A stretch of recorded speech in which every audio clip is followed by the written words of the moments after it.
नमस्कार दोस्तों, स्वागत है आपका अपने प्रवाह लर्निंग विद विशली प्लेटफॉर्म पर। तो दोस्तों आज ही हमारा यूपी कांस्टेबल 2024 का 26वां प्रैक्टिस सेट है, जिसमें हम जीके के टॉप मोस्ट इंपॉर्टेंट क्वेश्चंस को करेंगे। और ये एक ऐसे क्वेश्चन जो प्रीवियस ईयर में कई बार पूछे गए हैं, तो इसलिए दोस्तों क्लास को बिल्कुल भी मिस ना करें। और दोस्तों हमारी ये क्लास केवल यूपी कांस्टेबल के लिए नहीं है, बल्कि किसी भी एग्ज़ाम, चाहे वो आपका रेलवे का हो, एसएससी का हो, यूपी का हो, यूपी पीसीएस का हो, बीपीएससी का हो, या कोई भी एग्ज़ाम क्यों ना हो, सभी के लिए ये वाली क्लास बहुत ही इंपॉर्टेंट है। इसलिए इस क्लास का नाम रखा गया है जीके का ब्रह्मास्त्र। तो दोस्तों इस क्लास को जरूर लें और शुरू से लेकर अंत तक जरूर देखें। तो चलिए दोस्तों फिर बिना देरी के शुरू करते हैं। तो दोस्तों पहला क्वेश्चन है, अखिल भारतीय किसान सभा के संस्थापक अध्यक्ष कौन थे? वेरी वेरी इंपॉर्टेंट क्वेश्चन है दोस्तों। आपको याद रखना है कि अखिल भारतीय जो किसान सभा है, इसके संस्थापक अध्यक्ष थे स्वामी सहजानंद सरस्वती। ठीक है दोस्तों, कौन थे इसके संस्थापक अध्यक्ष? तो वो थे स्वामी सहजानंद सरस्वती। इनके बारे में हम लोग थोड़ा डिटेल में जानते हैं। तो देखिए, जो अखिल भारतीय किसान सभा थी, इसकी स्थापना हुई थी 1936 में। ठीक है, अखिल भारतीय किसान सभा की स्थापना कब हुई थी? तो इसकी स्थापना हुई थी 1936 में। इसका प्रथम सम्मेलन लखनऊ में हुआ था। इसके संस्थापक अध्यक्ष थे स्वामी सहजानंद सरस्वती, और इसके सचिव थे दोस्तों एनजी रंगा। तो ये चारों पॉइंट आपको याद रखने हैं कि अखिल भारतीय किसान सभा की स्थापना 1936 में हुई थी। इसका पहला सम्मेलन लखनऊ में हुआ था। इसके जो संस्थापक थे, यानी कि इसके जो अध्यक्ष थे, वो थे स्वामी सहजानंद सरस्वती, और इसके सचिव थे एनजी रंगा। चलिए अगला क्वेश्चन देखते हैं। और आज वाली क्लास में आपको बहुत सारे फैक्चुअल नॉलेज देखने को मिलेगी, इसलिए दोस्तों आज वाली क्लास बहुत ही अच्छी है। चलिए अगला क्वेश्चन है, निम्नलिखित में से किसे हास्य गैस कहा जाता है? तो भाई याद रखना, जो हास्य गैस है वो कहा जाता है नाइट्रोजन डाइऑक्साइड को, यानी कि जो N2O है उसको कहा जाता है हास्य गैस। ठीक है, क्या है? Nitrogen dioxide. आज हम कुछ लोग गैस से इंपॉर्टेंट पॉइंट को देखेंगे, और ये ऐसे फैक्ट हैं जो कई बार परीक्षाओं में पूछे गए हैं, तो इसलिए इन क्वेश्चंस को याद रखें। देखिए, हास्य गैस की जो खोज है वो की थी प्रीस्टले ने। आपको याद रखना है कि अगर आपसे पूछा है कि बताइए हास्य गैस की खोज किसने की थी, तो वो की थी प्रीस्टले ने। नेक्स्ट फैक्ट है यहाँ पे इंपॉर्टेंट पॉइंट, कि गोबर गैस में दोस्तों मीथेन गैस उपस्थित होती है। ठीक है, अगर आपसे पूछा है कि बताइए गोबर गैस में कौन सी गैस पाई जाती है, तो गोबर गैस में मीथेन गैस पाई जाती है। जीनॉन एक अक्रिय गैस होती है, और ये सर्वाधिक यौगिक बनाने वाली अक्रिय गैस है। तो अगर आपसे पूछा जाए कि बताइए सर्वाधिक यौगिक बनाने वाली अक्रिय गैस कौन सी है, तो सर्वाधिक यौगिक बनाने वाली अक्रिय गैस होती है जीनॉन। अक्रिय गैसों की खोज रैमजे ने की थी, और आवर्त सारणी के शून्य वर्ग में 6 अक्रिय गैसें हैं जो कि निम्न हैं। यानी कि आपको याद रखना है कि जो आवर्त सारणी है उसके वर्ग शून्य में कुल 6 अक्रिय गैसें हैं। अब वो गैसें कौन कौन सी हैं? तो वो हैं आपकी हीलियम है, नियॉन है, आर्गन है, क्रिप्टॉन है, जीनॉन है और रेडॉन है। ठीक है, helium, neon, argon, krypton, xenon और रेडॉन, ये सारी की सारी अक्रिय गैसें हैं जो कि आवर्त सारणी के शून्य वर्ग में हैं, और इनकी कुल संख्या 6 है। अक्रिय गैसों को दोस्तों उत्कृष्ट गैस भी कहा जाता है। ये भी बहुत इंपॉर्टेंट पॉइंट है कि अक्रिय गैसों को किस नाम से जाना जाता है, तो अक्रिय गैसों को उत्कृष्ट गैस के नाम से भी जाना जाता है। हीलियम हल्की व अज्वलनशील गैस है। ठीक है, हीलियम एक हल्की गैस है और अज्वलनशील गैस है, यानी कि ये गैस जलती नहीं है। अगला क्वेश्चन है कि इसका उपयोग हवाई जहाज के टायरों में गोताखोरों द्वारा गहराई में सांस लेने के लिए इसे ऑक्सीजन के साथ मिश्रित किया जाता है। यानी कि जो हवाई जहाज के टायर हैं, अगर आपसे पूछा है कि हवाई जहाज के टायरों में कौन सी गैस प्रयोग की जाती है, तो हीलियम गैस का उपयोग किया जाता है। इसके साथ ही जो गोताखोर होते हैं वो जब गहराई में जाते हैं तो सांस लेने के लिए हीलियम और ऑक्सीजन के मिश्रण को लेते हैं, यानी कि हीलियम और ऑक्सीजन का मिश्रित रूप का उपयोग किया जाता है गोताखोरों द्वारा। ठीक है, अगला पॉइंट है कि जो गुब्बारे होते हैं, गुब्बारों में व अस्पतालों में कृत्रिम सांस में इसके साथ ऑक्सीजन गैस को मिलाया जाता है। आपने देखा होगा बचपन में गुब्बारे उड़ाए होंगे गैस वाले, तो उसमें कौन सी गैस होती है? उसमें हीलियम गैस होती है। ऐसी जो अस्पतालों में जो सांस ली जाती है, मरीजों को जो सांस दी जाती है, उसमें हीलियम और ऑक्सीजन का मिश्रण मिलाया जाता है। ठीक है, यानी कि जो हीलियम और ऑक्सीजन दोनों का उपयोग किया जाता है गैस में। ऐसे ही दोस्तों गोताखोरों में भी सांस लेने के लिए इसी का उपयोग किया जाता है। आज मैं आपको पूरी सारी उत्कृष्ट गैस पढ़ा दूंगा, और फिर ये भी क्वेश्चन अगर यहाँ से आता है तो आपका बिल्कुल भी गलत नहीं होगा। अगला क्वेश्चन है दोस्तों, नियॉन गैस का जो उपयोग है वो हवाई अड्डों पर विमान चालकों को संकेत देने के लिए किया जाता है। यानी कि जो हवाई जहाज के टायर हैं उसमें तो किया जाता है हीलियम गैस का प्रयोग, लेकिन जब हवाई अड्डों पर जो विमान चालक होते हैं उन्हें जो संकेत देने के लिए जो उन्हें संकेत दिया जाता है कि हवाई जहाज को कहाँ पर लैंड कराना है, तो उसके लिए नियॉन का उपयोग किया जाता है। अगला पॉइंट है दोस्तों, आर्गन वायुमंडल में सर्वाधिक मात्रा में पाई जाने वाली अक्रिय गैस है। तो वह कौन सी अक्रिय गैस है जो वायुमंडल में सर्वाधिक मात्रा में पाई जाती है? तो वो आर्गन गैस है। ठीक है, अक्रिय गैसों की संख्या मैंने आपको कितनी बताई थी? अक्रिय गैसों की संख्या कुल 6 है। कितनी है? 6 है। अगला है दोस्तों, क्रिप्टॉन का जो उपयोग है वो लेजर बनाने में किया जाता है। इसके साथ ही बिजली का बल्ब बनाने में व फोटोग्राफी में भी क्रिप्टॉन का उपयोग किया जाता है। जीनोन को दोस्तों स्ट्रेंजर गैस भी कहा जाता है और ये जल में घुलनशील होती है। तो जीनोन कैसी गैस है दोस्तों? तो ये घुलनशील गैस है, ये एक अक्रिय गैस है और इसको स्ट्रेंजर गैस भी कहा जाता है। रेडॉन एक रेडियो सक्रिय तत्व है और इसका उपयोग रेडियोथेरेपी के रूप में कैंसर के इलाज में किया जाता है। तो ये फैक्ट भी आपको दोस्तों अच्छे से याद रखना है। चलिए आगे देखते हैं। अगला क्वेश्चन है, उत्तर प्रदेश वित्त आयोग के अध्यक्ष कौन थे? तो दोस्तों देखिए, उत्तर प्रदेश वित्त आयोग के अध्यक्ष थे भालचंद्र शुक्ल। ठीक है भैया, उत्तर प्रदेश वित्त आयोग के अध्यक्ष कौन थे? भालचंद्र शुक्ल। लेकिन अगर आपसे पूछ रहा है कि भारत के प्रथम वित्त आयोग, देखिए मैं यहाँ पर अब भारत की बात हो रही है कि भारत का जो प्रथम वित्त आयोग है उसके अध्यक्ष कौन थे? तो भैया उसके अध्यक्ष थे केसी न्योगी। ठीक है, यानी कि भारत का जो प्रथम वित्त आयोग था उसके अध्यक्ष तो थे केसी न्योगी, लेकिन अगर उत्तर प्रदेश वित्त आयोग के प्रथम अध्यक्ष पूछा जाए तो इसके अध्यक्ष थे भालचंद्र शुक्ल। चलिए अगला क्वेश्चन है भैया, उत्तर प्रदेश रेलवे पुलिस में कुल कितने अनुभाग हैं? बहुत ही अच्छा क्वेश्चन है, आपको याद रखना है कि उत्तर प्रदेश जो रेलवे पुलिस है इसमें कुल 6 अनुभाग हैं। कितने अनुभाग हैं भैया? इसमें कुल 6 अनुभाग हैं। कौन कौन से? तो चलिए इसके बारे में जान लेते हैं। तो देखिए इसमें एक तो है आपका प्रयागराज, दूसरा है लखनऊ, तीसरा है मुरादाबाद, चौथा है झांसी, पाँचवा है गोरखपुर और छठा है आगरा। तो उत्तर प्रदेश की जो रेलवे पुलिस है उसमें कुल 6 अनुभाग हैं। कौन कौन से? प्रयागराज, लखनऊ, मुरादाबाद, झांसी, गोरखपुर, आगरा। चलिए इन सबको याद रखना, कोई भी यहाँ से पूछा जा सकता है। चलिए अगला क्वेश्चन देखते हैं, हाल ही में किस जिले के ऐतिहासिक कालिंजर दुर्ग के निकट कोटि तीर्थ सरोवर से 9वीं और 10वीं शताब्दी के अनेक देवी देवताओं की प्राचीन मूर्तियाँ मिली हैं? तो देखिए अभी हाल ही में आपका जो बांदा जिला है, ठीक है, तो इस बांदा जिले का जो कालिंजर दुर्ग है इसके कोटि तीर्थ सरोवर से 9वीं और 10वीं शताब्दी की अनेक देवी देवताओं की मूर्तियां मिली हैं। तो ये थोड़ा करंट का क्वेश्चन है, इसको दोस्तों याद रखना। चलिए अगला क्वेश्चन देखते हैं, उत्तर प्रदेश ग्रामीण आयुर्विज्ञान एवं अनुसंधान संस्थान कहाँ पर है? तो भाई मेरे याद रखना, बहुत ही इंपॉर्टेंट क्वेश्चन है कि उत्तर प्रदेश ग्रामीण आयुर्विज्ञान एवं अनुसंधान संस्थान इटावा में है। ठीक है, किस जिले में स्थित है दोस्तों? तो ये है आपके इटावा जिले में। चलिए अगला क्वेश्चन है, केंद्रीय औषधि एवं सुगंधित पौधों का अनुसंधान संस्थान कहाँ स्थित है? तो भाई मेरे केंद्रीय औषधि एवं सुगंधित पौधों का अनुसंधान संस्थान लखनऊ में स्थित है। ठीक है भैया, जो केंद्रीय औषधि एवं सुगंधित पौधों का अनुसंधान संस्थान है यह है लखनऊ में। जितने भी संस्थान मैं आपको सारे याद करा दूंगा, आपको बस बिल्कुल भी परेशान होने की जरूरत नहीं है, बस आप चैनल के साथ जुड़े रहिए। अगला क्वेश्चन है, डेविस कप का संबंध किस खेल से है? तो भाई डेविस कप का संबंध है टेनिस से। देखो देख के ही समझ में आ रहा है, डेविस टेनिस, डेविस टेनिस। तो बहुत नॉर्मल सी चीज़ है कि डेविस कप का संबंध किससे संबंधित है, तो आप देख के ही बता दूंगा कि डेविस टेनिस, यानी कि डेविस कप का संबंध टेनिस से है। बोलने में भी बहुत सिमिलरिटी है इसमें। देखिए इससे इंपॉर्टेंट कुछ फैक्ट जान लेते हैं डेविस कप से, कि पहला जो डेविस कप था वो 1900 में हुआ था। ठीक है, सन 1900 में पहला डेविस कप हुआ था। सर्वाधिक बार विजेता कौन बना इसका? तो सर्वाधिक बार विजेता बना यूएसए, यानी कि संयुक्त राज्य अमेरिका, और यह कुल 32 बार विजेता रहा है। 2023 का जो डेविस कप है कहाँ पर हुआ है? तो ये हुआ है इटली में। और 2024 में डेविस कप कहाँ पर होगा? तो 2024 में इसका जो आयोजन होगा वो होगा स्पेन में। भारत में कुल 3 बार उपविजेता रहा है, यानी कि भारत ने अभी तक डेविस कप को कभी नहीं जीता, पर 3 बार उपविजेता जरूर रह चुका है। तो ये सारे फैक्ट हैं जिनको आपको याद रखना है, क्योंकि क्वेश्चन फैक्ट से बहुत पूछे जाते हैं। अगला क्वेश्चन है हमारा, वर्ष 1932 में अखिल भारतीय हरिजन संघ के संस्थापक कौन थे? तो भाई याद रखना कि वर्ष 1932 में जो अखिल भारतीय हरिजन संघ की स्थापना हुई थी इसके संस्थापक थे महात्मा गांधी। ठीक है, अखिल भारतीय हरिजन संघ के संस्थापक कौन थे? तो अखिल भारतीय हरिजन संघ के संस्थापक थे महात्मा गांधी। चलिए अगला क्वेश्चन देखते हैं, अंडमान और निकोबार द्वीप समूह की सबसे ऊंची चोटी कौन सी है? तो भैया याद रखना, जो अंडमान और निकोबार द्वीप समूह है इसकी सबसे ऊंची चोटी सैडल पीक है। ठीक है, अंडमान निकोबार द्वीप समूह की सबसे ऊंची चोटी कौन सी है? तो वह है सैडल पीक। आइए आज इसके बारे में थोड़ा सा हम लोग डिटेल में जानते हैं कि यहाँ से क्वेश्चन किस किस रूप में बनते हैं। तो देखिए, जो अंडमान निकोबार द्वीप की सबसे ऊंची चोटी वो सैडल पीक है, और सैडल पीक कहाँ पर पड़ती है? तो ये पड़ती है उत्तरी अंडमान में, यानी कि उत्तरी अंडमान की सबसे ऊंची चोटी भी कौन सी हो जाएगी? Saddle peak. देखो पूरे अंडमान निकोबार द्वीप समूह की सबसे ऊंची चोटी कौन सी? सैडल पीक, और यह किस में पड़ती है? उत्तरी अंडमान में। तो अगर आपसे ऐसा पूछ ले कि बताइए उत्तरी अंडमान की सबसे ऊंची चोटी कौन सी है, तो वो भी होगी सैडल पीक। अगला पॉइंट पूछा जा सकता है कि बताइए दक्षिणी अंडमान की सबसे ऊंची चोटी कौन सी है? तो यह है माउंट कोयोबो। ठीक है, दक्षिणी अंडमान की सबसे ऊंची चोटी कौन सी है? माउंट कोयोबो। ग्रेट निकोबार की सबसे ऊंची चोटी कौन सी है? Mount Thuillier. ठीक है, ग्रेट निकोबार की सबसे ऊंची चोटी माउंट थुलियर है।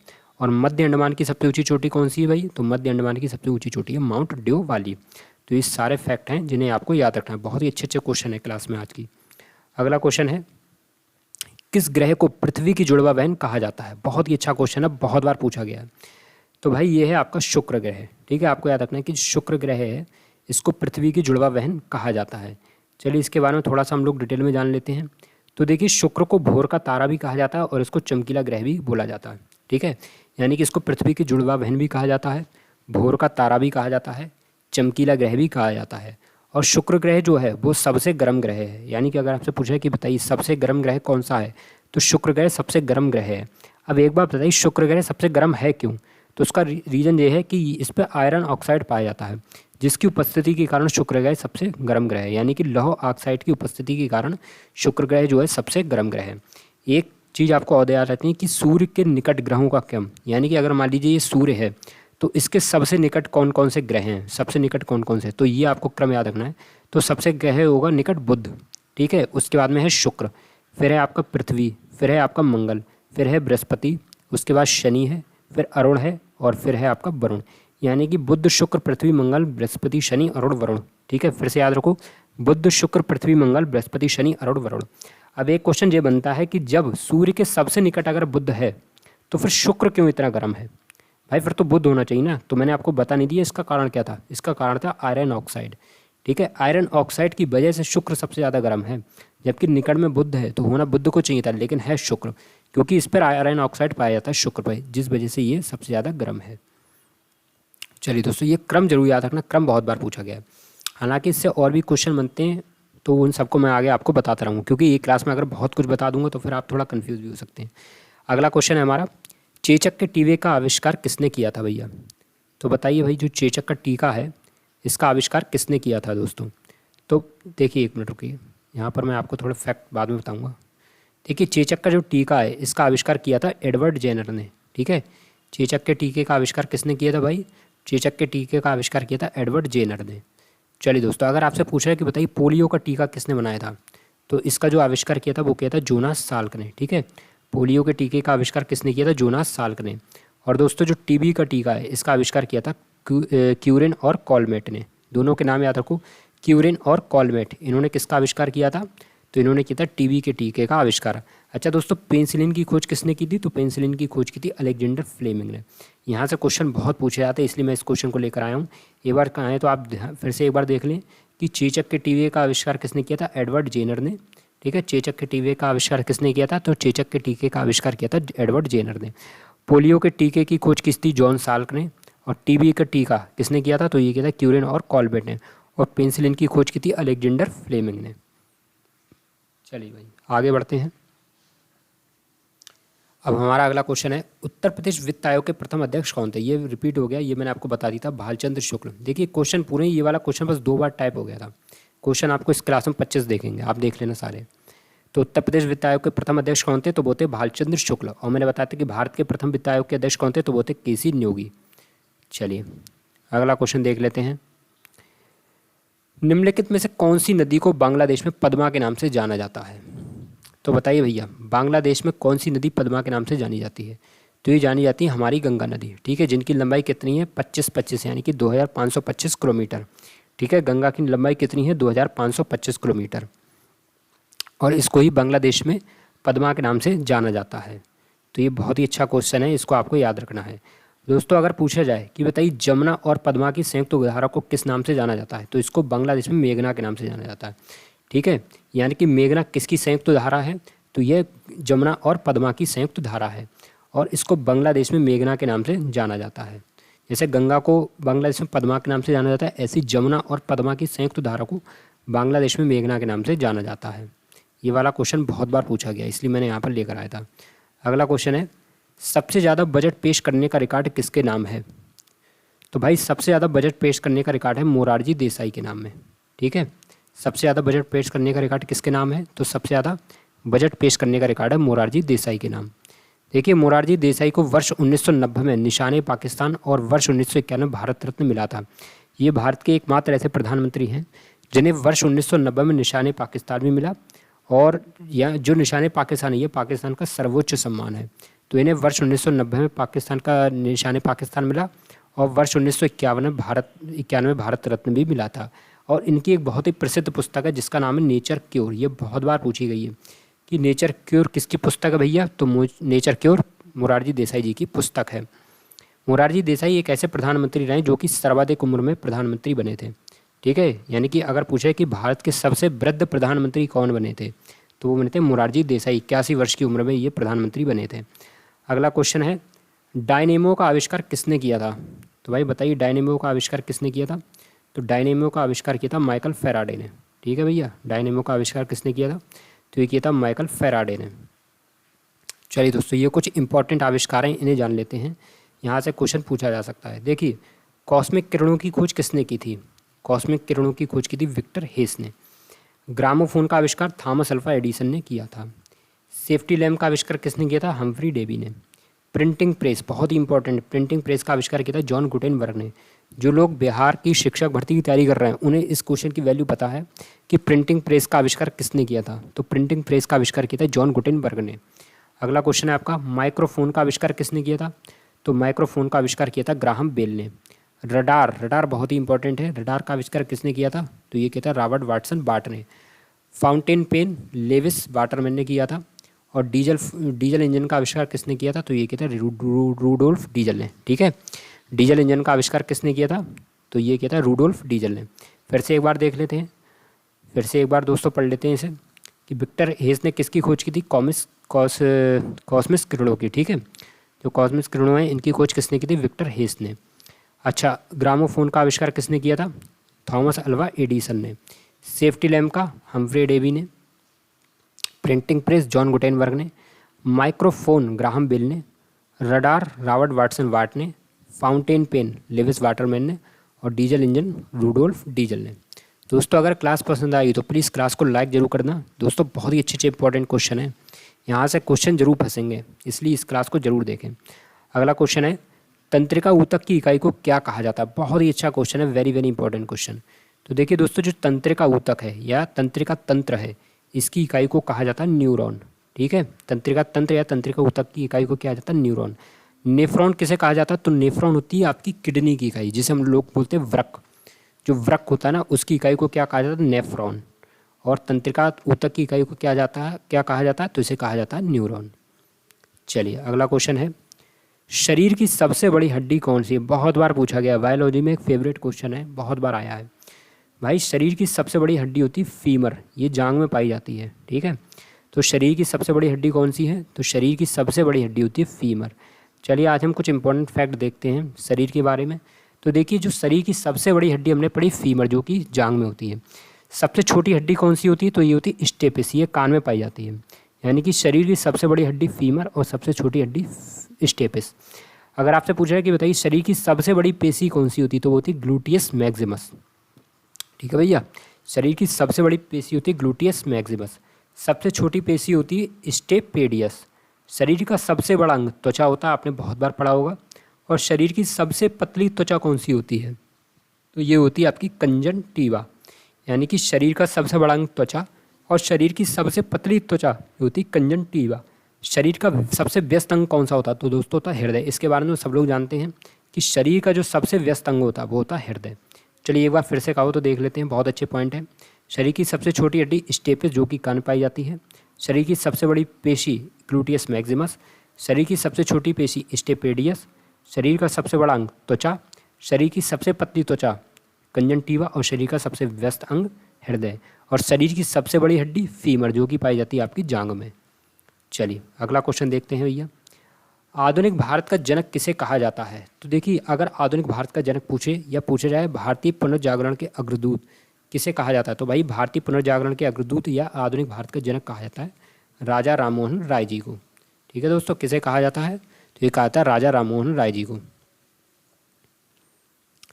अगला क्वेश्चन है, अद्वैतवाद के सिद्धांत के प्रवर्तक कौन थे? तो देखिए दोस्तों, जो अद्वैतवाद का सिद्धांत है इसके प्रतिपादक कौन थे? तो इसके प्रतिपादक थे शंकराचार्य जी, ठीक है। जो शंकराचार्य थे ये अद्वैतवाद के सिद्धांत के प्रतिपादक थे। चलिए आगे देखते हैं भैया। अगला क्वेश्चन है, नौचंदी का मेला उत्तर प्रदेश के किस जिले में लगता है? बहुत ही अच्छा क्वेश्चन है, याद रखना दोस्तों। जो नौचंदी का मेला है ये लगता है आपके मेरठ जनपद में, ठीक है। उत्तर प्रदेश के किस ज़िले में लगता है नौचंदी का मेला? तो ये लगता है मेरठ ज़िले में। चलिए आगे देखते हैं। तो देखिए दोस्तों, ये कुछ इंपॉर्टेंट मेले जिन्हें हम लोग जान लेते हैं। तो देखिए, शहीद मेला लगता है हापुड़ में। रामनगरीय मेला दोस्तों लगता है फर्रुखाबाद में, ठीक है। शहीद मेला कहाँ पर लगता है? हापुड़ में। रामनगरीय मेला फर्रुखाबाद में। सोरो मेला कासगंज में लगता है। शाकंभरी देवी मेला बहुत ही प्रसिद्ध है, शाकंभरी देवी जी के लिए लगता है कहाँ पर? सहारनपुर में। खिचड़ी मेला हमारा गोरखपुर में लगता है मकर संक्रांति को। गढ़मुक्तेश्वर मेला लगता है हापुड़ में। कंपिल मेला फर्रुखाबाद में लगता है। नक्कटैया वाराणसी में लेता है। और कालिंजर मेला लगता है दोस्तों बांदा में। ढाई घाट मेला कहाँ पर लगता है? तो ढाई घाट मेला लगता है आपका शाहजहाँपुर में। ये सारे मेले हैं जिन्हें आपको याद रखना है। चलिए दोस्तों, विंध्याचल देवी मेला कहाँ पर लगता है? तो ये लगता है मिर्ज़ापुर में। बेरिया घाट मेला कहाँ पर लगता है? हरदोई में। ददरी मेला बलिया में लगता है। खारी झल्लू कार्तिक मेला बिजनौर में लगता है। श्री शंगी रामपुर मेला लगता है आपका फर्रुखाबाद में। देवी पाटन बलरामपुर में लगता है। और सरदना लगता है आपका मेरठ में, ठीक है दोस्तों। सरदना कहाँ पर लगता है? सरदना लगता है मेरठ में। एक बार फिर से एक बार इनको देख लेते हैं। तो देखिए, शहीद मेला हापुड़ में लगता है। रामनगरीय मेला फर्रुखाबाद में लगता है। सोरो मेला कासगंज में लगता है। शाकंभरी देवी मेला सहारनपुर में लगता है। खिचड़ी मेला गोरखपुर में लगता है। गढ़मुक्तेश्वर मेला हापुड़ में लगता है। कंपुल मेला फर्रुखाबाद में लगता है। नक्कटैया मेला वाराणसी में लगता है। और कालिंजर मेला लगता है आपका बांदा में, ठीक है भैया। कालिंजर मेला कहाँ पर लगता है? तो ये लगता है बांदा में। अच्छा, ढाई घाट मेला भाई शाहजहाँपुर में लगता है। विंध्याचल देवी मेला मिर्ज़ापुर में लगता है। बेरिया घाट मेला हरदोई में लगता है। ददरी मेला बलिया में लगता है। खारी झल्लू कार्तिक मेला आपका बिजनौर में लगता है। शंगी रामपुर मेला फर्रुखाबाद में लगता है। देवी पाटन मेला बलरामपुर में लगता है। और सरदना मेला लगता है मेरठ में। दोस्तों, आप लोग देख रहे हो कितने फैक्ट मैं यहाँ पर लेकर आया हूँ। कहने को केवल 25 क्वेश्चन है, लेकिन आप कुछ समझ सकते हैं। अगर आप इनको जोड़ने पे आ गए तो ये आपके 70-80 से भी ज़्यादा क्वेश्चन बनेंगे। और बहुत ही छोटी सी क्लास है, तो इसलिए भाई क्लास को जरूर देखें शुरू से लेकर अंत तक। इसलिए इसका नाम रखा गया है जीके का ब्रह्मास्त्र। अगला क्वेश्चन है, महावीर स्वामी को मोक्ष कहाँ पर प्राप्त हुआ था? तो भाई याद रखना, जो महावीर स्वामी है इनको मोक्ष प्राप्त हुआ था पावापुरी में, ठीक है। पावापुरी दोस्तों बिहार में पड़ता है। तो महावीर स्वामी को मोक्ष कहाँ पर प्राप्त हुआ था? तो इन्हें हुआ था पावापुरी में। अगला क्वेश्चन है, इनमें से कौन राज्य के नीति निर्देशक सिद्धांतों के अंतर्गत नहीं आता है? दोस्तों, मैंने आपको बताया कि राज्य के जो नीति निर्देशक तत्व हैं ये लिए गए आयरलैंड से, ठीक है। कहाँ से लिए गए? आयरलैंड से। भारतीय संविधान के अनुच्छेद 36 से लेकर 51 तक राज्य के नीति निर्देशक सिद्धांतों का वर्णन है, यानी कि इनका उल्लेख कहाँ पर किया गया संविधान में? तो अनुच्छेद 36 से लेकर 51 तक। अब इसमें से पूछा है कि कौन कौन से राज्य के नीति निर्देशक सिद्धांत नहीं है। तो देखिए, काम का अधिकार भी है आपका, समान कार्य के लिए समान वेतन भी है, और मध्य का निषेध भी है। इसमें कौन सा नहीं है दोस्तों? तो इसमें सूचना का अधिकार नहीं है, ठीक है भैया। यानी कि जो सूचना का अधिकार है ये राज्य का नीति निर्देशक सिद्धांत नहीं है। अब देख लेते हैं ये कहाँ कहाँ पे आए हैं। तो देखो, जो काम का अधिकार है ये आया आपका अनुच्छेद 41 में। मैंने कहा ना कि 36 से लेकर 51 तक दिए गए हैं राज्य के नीति निर्देशक तत्व। तो अनुच्छेद 41 में आपका काम का अधिकार, समान कार्य के लिए समान वेतन, ये आया अनुच्छेद 32 के सब क्लॉज 2 में, ठीक है। यानी कि 39 के 2 में, ठीक है। अनुच्छेद 39 के 2 में दिया गया समान कार्य के लिए समान वेतन। सूचना का अधिकार RTI ये है 19 में, अनुच्छेद 19 में, ठीक है। सूचना का अधिकार ये आपके मौलिक अधिकार के अंतर्गत आता है अनुच्छेद 19 में। मद्य का निषेध ये है आपका अनुच्छेद 47 में, ठीक है। मद्य का निषेध किस में आया? तो ये अनुच्छेद 47 में आया है। तो अभी आपको सारे फैक्ट पता हो चुके होंगे। देखिए, सूचना का अधिकार कहाँ पर आया है? ये आया अनुच्छेद 19 में, और ये आता है आपका किस में? ये आपका आता है मौलिक अधिकार के अंतर्गत। तो इसलिए अगर आपसे पूछ रहा है कि बताइए सूचना का अधिकार कैसा अधिकार है, तो ये आपका मौलिक अधिकार है। और बाकी ये जितने भी जो दिए हैं, जिस सारा आपके राज्य के नीति निर्देशक तत्व हैं। चलिए अगला क्वेश्चन देख लेते हैं। निम्नलिखित में से किसकी मृत्यु साइमन कमीशन का विरोध करते हुए हो गई थी? तो भाई याद रखना, साइमन कमीशन का विरोध करते हुए किसकी मृत्यु हुई थी? तो ये हुई थी लाला लाजपत राय की, ठीक है। किसकी मृत्यु हुई थी? तो लाला लाजपत राय की मृत्यु हो गई थी। चलिए अगला क्वेश्चन है, तबकात नासिरी की रचना किसने की है? बहुत ही अच्छा क्वेश्चन है। तबकात नासिरी की रचना किसने की थी? तो ये की थी मिनहाज सिराज ने, ठीक है। किसने की थी भैया? मिनहाज सिराज ने। चलिए अगला क्वेश्चन है, इब्न तूता जब भारत आया था तब दिल्ली पर किसका शासन था? तो भाई याद रखना कि जब इब्न तूता भारत में आया था उस समय दिल्ली पर कौन शासन कर रहा था? तो उस समय कर रहा था तुगलक वंश का शासक मोहम्मद बिन तुगलक, ठीक है। तो इब्न तूता दोस्तों कहाँ का था? इब्न तूता था मोरक्को का। ये भी फैक्ट याद रखना कि इब्न तूता कहाँ से आया था? तो ये मोरक्को से आया था। और जब ये भारत आया था उस पर दिल्ली पर कौन शासन कर रहा था? तो उस समय दिल्ली पर मोहम्मद बिन तुगलक शासन कर रहा था। तो दोस्तों इसी के साथ आज की हमारी क्लास कंप्लीट हो गई। अगर आपको हमारी ये क्लास पसंद आई तो प्लीज़ दोस्तों क्लास को लाइक करें, चैनल को सब्सक्राइब करें, साथ ही बेल आइकन को जरूर प्रेस करें। और दोस्तों कमेंट बॉक्स में ये जरूर बताया करें कि क्लास आपको कैसी लगी, क्योंकि दोस्तों आपके कमेंट से ही हमें मोटिवेशन मिलता है आगे की क्लास बनाने के लिए। तो इसलिए भाई कमेंट बॉक्स में जरूर बताएं कि क्लास कैसी लगी है। साथ ही मैं आपसे कहना चाहता हूँ कि मैंने 1000 क्वेश्चंस की क्लास करा दी है, उस क्लास को जरूर देखें, प्लेलिस्ट में बनी पड़ी हुई है वो क्लास, उस क्लास को जरूर देखें। बहुत ही अच्छी क्लास है, 1000 क्वेश्चन है उसमें, जहाँ से आपको क्वेश्चंस डायरेक्ट पेपर में देखने को मिल सकते हैं। तो ठीक है फ्रेंड्स, आज के लिए बस इतना ही। मिलते हैं अगले नेक्स्ट क्लास में, तब तक के लिए नमस्कार, जय हिंद, वंदे मातरम।